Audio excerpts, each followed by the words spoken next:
Folks, we have breaking news. Opensea, the once proud and ginormous platform, still big, that prided itself in selling worthless JPEGs of monkeys and goats for millions of dollars, is now being sold off. Is this it? Is the NFT craze over, or will it revive?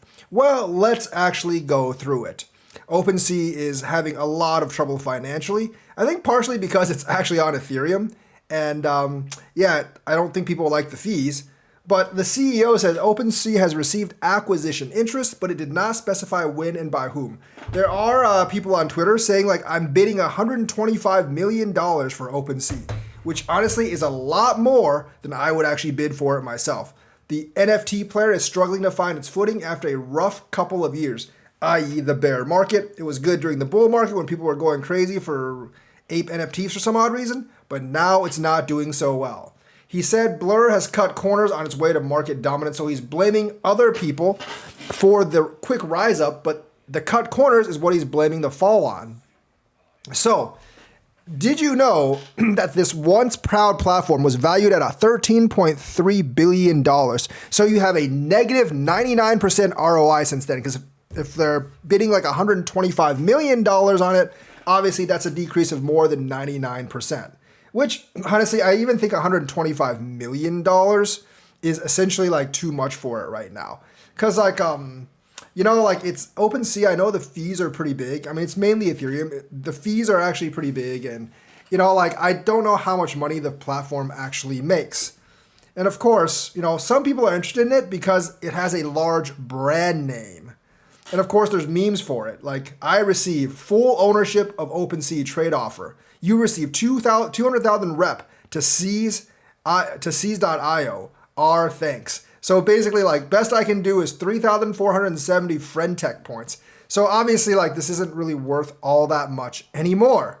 OpenSea chief says NFT platform is open-minded towards acquisitions, including its own. Some people are saying, is it crazy to think somebody can buy OpenSea and add a token and make their money back and more almost immediately? And that's another thing we want to talk about.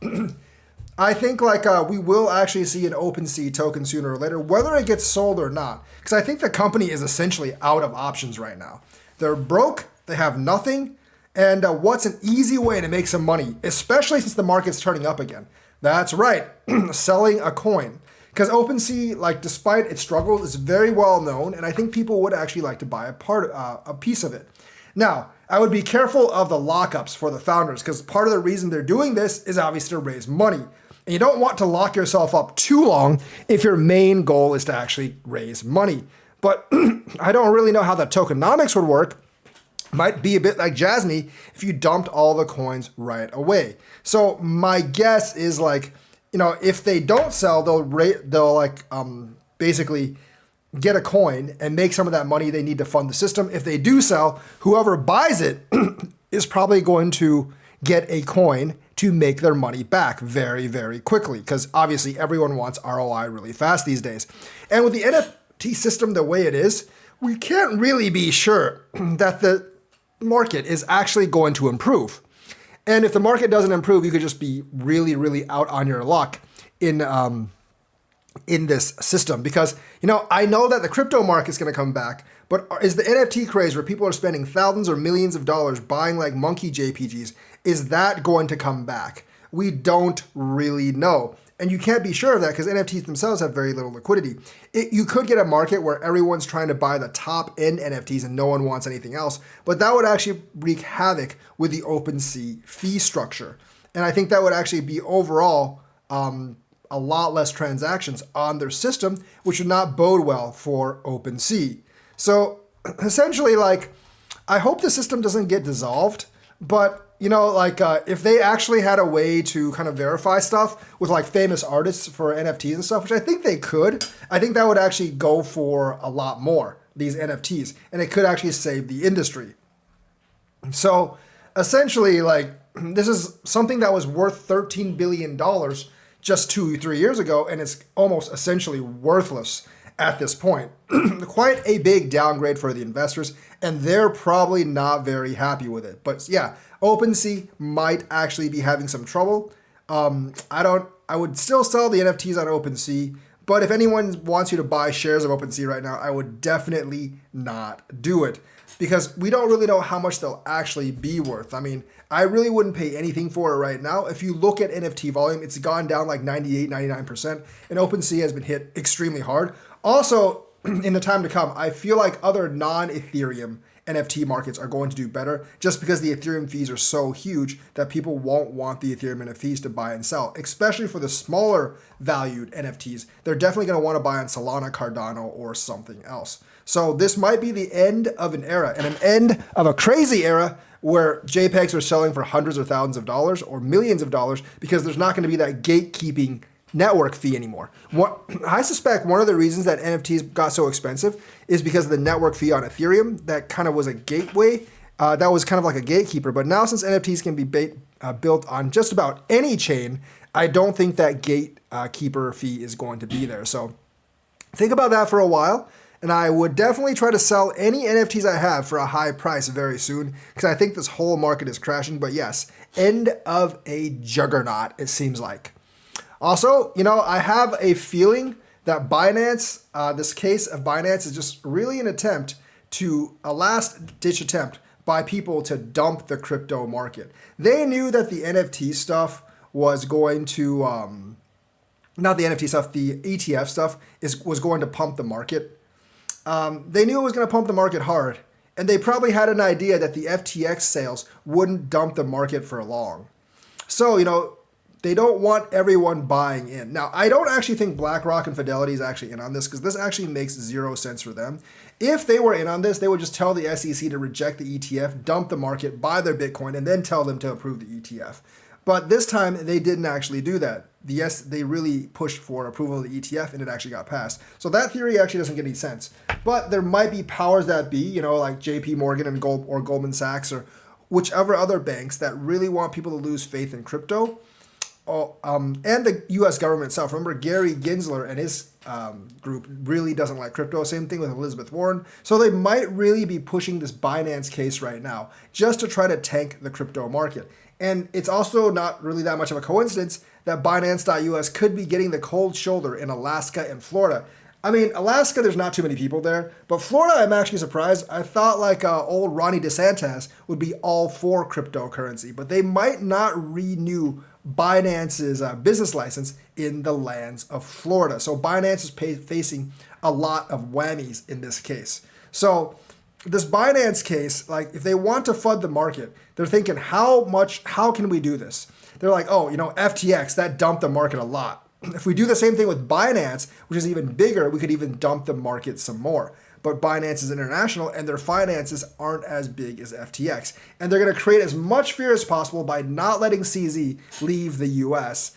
And it might be shaping up to be a really big sentence. And they really, really just want to close Binance down altogether, not just in the United States. I think they want to invoke fear in a lot of people's hearts that, we're not going to let this go. I wouldn't be surprised if people like Gary Gensler, Elizabeth Warren, and others are really driving the car in these types of attempts.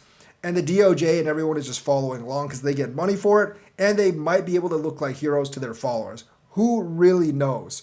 But, I think the timing for this case isn't really that much of a coincidence. They're really trying to blow it up in the days after the Bitcoin ETF. It does seem like it is just a really big last ditch effort attempt to really, really get people off crypto. And it's not going to work because there's so many exchanges. There's a lot of decentralized exchanges and there's many, many ways to get crypto. Even if Binance were to go down, I don't think it would be quite the devastating blow that people were actually looking for that it is. And the court case is going to take a while to actually resolve. And right now, it's really Binance.us is in danger. And Binance.us is not such a big deal because you have Coinbase, Kraken, Gemini, which, by the way, is the SEC is going after. I feel like a lot of these lawsuits are some kind of plan to just try to dump crypto right afterwards. That's not working very well with them because the courts are not playing along and they can't really order the courts. They can't really put it all together because then it would look, I think, too obvious and someone would actually break the noise, and that would be really bad for the people actually orchestrating it. So realistically, CZ, did he do some shady stuff? Most likely, all these crypto founders actually do. But is it warranted for all the stuff that's happening to him? I don't know. It doesn't really feel like it. And I just feel like they're trying to pull this and strain this and milk this for as much as possible. Like, I'm sure there are some crimes in there, and like that's what forms the basis of their argument. But I don't think like, his sentence should be worse than like say SBF's or something, because he didn't lose people money. SBF actually did, and Binance is still open for withdrawals after all this time. So like I think it's kind of ridiculous that they didn't let him leave the country, even though he put up his Binance US share and stock as collateral. That's like billions of dollars he would be leaving behind that you would actually get to keep. The government would be able to get to keep, and we know the government's desperate for money right now because they're really in debt. The government would actually be able to keep if he didn't actually come back for his trial. I actually think that's a pretty good deal for the government if he didn't come back. Like, yeah, you could put him in jail for a while, but would you rather put him in jail, or would you rather have like $10 billion right now? I don't know. As a country right now, I might take the $10 billion at this point. That's if he doesn't come back. And if he does come back, well, then you don't really have a problem in the first place. So I feel like it is kind of like trying to single him out right now because he runs the biggest crypto exchange. Plus, a lot of them are probably still pissed off that he brought down SBF because SBF was his golden boy. So they're really trying to target him for matters of revenge and vengeance and taking down that whole SBF aura right now. So do you think they're targeting for other reasons besides the fact that he might be perpetrating like crimes? Because I don't really think like his crimes really justify this kind of action right now. Do they justify some action? Yeah, they do justify some action, but this kind of extreme action where putting up billions of dollars of collateral for bail is not getting accepted. I don't know, man. You let SBF off bail with like, putting up a small fraction of his bail. Of his bail. So I'm not really sure like how this is all going to play out. But I have a feeling it has something else to do than like the crimes actually being perpetrated. And I do think it is an attempt to actually scare the crypto market, which will inevitably fail. So that's the news for today. Let me know what you think. Like and subscribe, hit that bell notifications button. Thank you and have a nice day.